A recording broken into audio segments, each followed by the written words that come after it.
ગીર સોમનાથ જિલ્લામાં ખેડૂતે પાક નુકસાનીના લીધે આત્મહત્યા કરી લીધી તેના પરિવારને આમ આદમી પાર્ટીના પ્રદેશ પ્રમુખ ઈસુદાન ગઢવીએ સાંત્વના આપી ખેડૂતના પરિવારને સહાયરૂપી અનુદાન આપ્યું।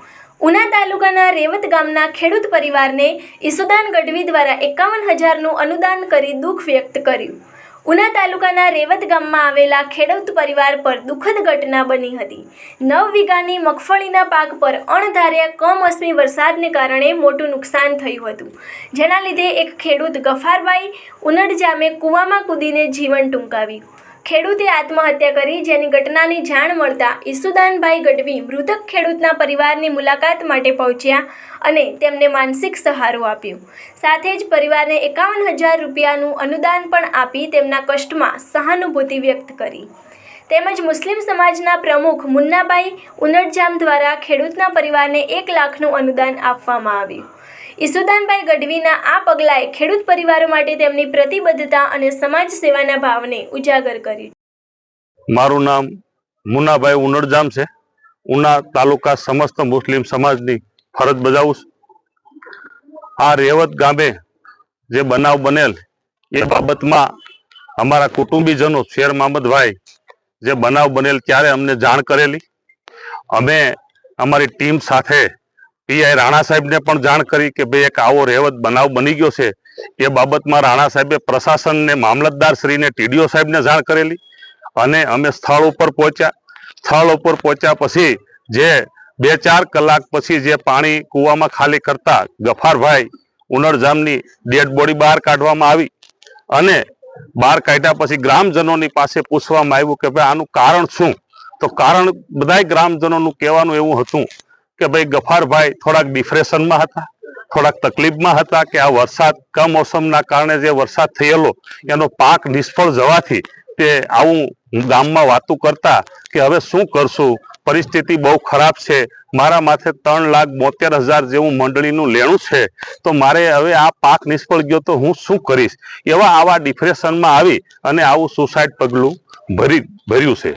એના ભાગરૂપે અમે અમારા કુટુંબીજનો, મુસ્લિમ સમાજના આગેવાનો અને બધાય જે સાથે મળી અને અમે એક એવું કહેવા માંગીએ છીએ કે જે આજના દિવસે જે આપના ઈસુદાનભાઈ ગઢવી પણ જે આ પરિવારની મુલાકાતે આવેલા, એમણે પણ પરિવારને જે સાંત્વના આપી, એમને બધાને હિંમત પણ આપી અને પરિવારને જે સરકાર સુધી જે રજૂઆત કરી અને એમને જે કાંઈ સહાય મળે એ માટેની ઉપર અમે રજૂઆત કરશું। પણ એમના પરિવાર અને મુસ્લિમ અગ્રણી તરીકે હું પણ એ કહેવા માંગુ છું કે આ ગફારભાઈ જે છે તે મરણ જનાર છે, એમના ઉપર અમને કોઈ રાજકીય મુદ્દો ન બને કે રાજકીય મુદ્દો ન બનવો જોઈએ। એનું કારણ એ છે કે જે બનાવ બન્યો છે એ અમે એની એફઆરઆઈ, એમની એડી પીઆઈ રાણા સાહેબ શ્રી, એસપી સાહેબે અમને સૂચન આપ્યું છે અને અમે સરકારશ્રીને પણ આ બાબતની રજૂઆત કરવા જવાના છે। એટલે આ બાબતથી અમે ઉનડજામ છીએ, અમારા ઉનડજામમાં અમારા જે જાડેજા જે છે, અમે જાડેજા વંશમાં આવીએ છીએ। અમે જે હકુભા જાડેજાને વાત કરી છે, ભચાઉ ધારાસભ્ય વિરેન્દ્રસિંહ બાપુને વાત કરી છે, ભૂપેન્દ્રસિંહ ચુડાસમા સાહેબને વાત કરી છે। એટલે અમારા જે સમાજના જે સરકારશ્રીમાં જે આગેવાનો છે એમને અમે વાત કરી અને સીએમ સાહેબને પણ અમે એમના પરિવારને લઈને મળવા જવાના છીએ। એટલે આ અમે એક સ્પષ્ટતા કરીએ છીએ કે અમે કોઈ સરકારશ્રીનો કે કોઈ મુદ્દો કે કોઈ વિરોધાભાસ અમે કરવા માંગતા નથી। અમે માંગણી અમારી એ છે કે સરકાર અમને આમાં સહાય કરે અને એના પરિવારને એનો મોભી ગુમાવ્યો છે તો સરકારશ્રી સહાય કરે તો એના પરિવારના જે સભ્યો છે એમને મદદરૂપી થઈ શકાય। કારણ કે એમના 2 દીકરીઓના પણ હમણાં ચોમાસા બાદ લગ્ન છે, આ લેણું છે। એટલે અમે પણ એક મુસ્લિમ સમાજના અગ્રણી તરીકે 1 લાખ રૂપિયાની જાહેરાત કરી। ઈસુદાનભાઈએ પણ આજે અહીંયા 51,000 રૂપિયા એના ફંડમાંથી જાહેરાત કરી છે। એટલે અમે સરકાર પાસે એવી માંગણી કરીએ છીએ કે આમાં કંઈ પણ સહાય અમને આપે તો એના પરિવારજનોને ઉપયોગી થાય। એટલું કંઈ મારી વાત પૂરી કરશું। જય હિન્દ, જય ભારત। આજે ખૂબ દુઃખ સાથે જણાવવું પડે કે જે ખેડૂત જે ભાણવડમાં આપઘાત કર્યો હતો તરત જ પછી ઈશ્વરે આ બીજી ખરાબ ઘટના આપણે દેખાડી કે ઉના તાલુકાના રેવત ગામમાં પણ ગફારભાઈએ કમોસમી વરસાદ થવાથી પાથરાઓ તરતા હતા જોઈ પોતાની લોન, પોતાના ઉપર આર્થિક બોજો, પોતાની ગાવડી માટે ઘાસચારો એની ચિંતા કરતા કરતા પછી છેલ્લે એમણે પોતાનું જીવન ટૂંકાવ્યું છે. આ ખૂબ જ દુઃખદ છે. હું સરકારશ્રીને વિનંતી કરું છું, વહીવટી તંત્રને વિનંતી કરું છું, આગેવાનોને વિનંતી કરું છું કે એમનો પરિવાર તો ઉપર દુઃખનો ડુંગર તૂટી પડ્યો છે. આપણે સૌની જવાબદારી છે. સરકારને પણ વિનંતી કરું, સરકાર માય બાપ છે, સહાય જાહેર કરવી જોઈએ.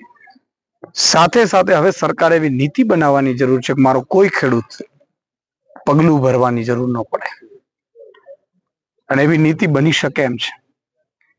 અમેરિકા, ઇઝરાયલના ખેડૂત ક્યારેય આપઘાત નથી કરતા. અમેરિકાના, ઇઝરાયલના ખેડૂતોને કોઈ એવો ખેડૂત નથી જે ગરીબ હોય, એને બંગલો હોય, ગાડી હોય, વ્યવસ્થા હોય. શું કામ? કે નીતિ એવી બનાવી છે, નિયત એવી બનાવી છે. આપણે પણ આ તબક્કે હું સરકારશ્રીને વિનંતી કરું છું કે નિયત પણ આપણે બનાવે સારી કરવી પડશે. ખેડૂતોને લઈને આપવાની નિયત કરવી પડશે. ખેડૂતોને તમે વિચાર કરો, ઉદ્યોગપતિઓને 16 લાખ કરોડ માફ થયા છે. મારા ખેડૂતોના કદાચ એકવાર માફ થઈ જશે તો એ બીજા 5 વર્ષ ટકી જશે. પણ આજે અહીંયા આવ્યા છીએ, અમને એવી લાગણી થઈ. આગેવાન છે અહીંયા મુન્નાભાઈ, એમણે પણ એક લાગણી થઈ. એમણે ખેડૂત પરિવારને 1 લાખ રૂપિયો જાહેર કર્યો છું. એમનો આભાર માનું છું. હું પણ, મને પણ એવું લાગ્યું, પ્રાર્થના ફાઉન્ડેશન માટે 51,000 રૂપિયો હું શાયદ ફૂલની તો ફૂલની પાંખડી આપવાની જાહેરાત કરું છું. સાથે સાથે અમારી ટીમ છે એ પણ, એમને પણ વિનંતી કરું છું ફૂલની તો ફૂલની પાંખડી એમના પરિવારને આપશે. પરિવારની કોઈ માંગણી નથી, પણ પરિવારની સાથે આપણે એક માનવતાની દ્રષ્ટિએ ઊભું રહેવું એ આપણી ફરજ છે. અને એટલા માટે કોઈ રાજકીય કે કોઈ એ મુદ્દો જ નથી. અહીંયા માનવતાનો મુદ્દો છે. માનવતાના ધોરણે આજે અહીંયા આપણે એમના પરિવારને મળ્યા છીએ. પરિવાર પણ ખૂબ જ ચિંતિત છે. ત્યારે એમને કહીએ છીએ કે ચિંતા નથી કરવાની, આપણે સૌ એક છીએ. આજે નહીં તો કાલે ઈશ્વર આપણું સારું સારું કરશે. તો હું વિનંતી કરીશ બધાને કે તમે પણ, ગુજરાતના નાગરિકો પણ ફૂલની તો ફૂલની પાંખડી આપવાની પ્રયાસ કરજો, જેથી કરીને આવા પરિવારને એક મોભ મળી રહે. અને હું બધા ખેડૂતોને ફરીથી વિનંતી કરું છું, મજૂરોને વિનંતી કરું છું, શ્રમિકોને વિનંતી કરું છું, કોઈએ આવું પગલું ભરવાની જરૂર નથી. કોઈ ભરતા નહીં સાહેબ. તમારી તમામ ચિંતા અમારી જવાબદારી છે. આજે નહીં તો કાલે, આજે નહીં તો કાલે હું તમને ખાતરી આપું છું કે એ જ ખેડૂત મારો એ ગુજરાતનો સૌથી સમૃદ્ધ ખેડૂત હશે. પણ એક વખત ધીરજ રાખજો, આવા પગલા ન ભરતા. આ ધરતીમાં તમારે મારે જીવવું ખૂબ જરૂર છે. સારું.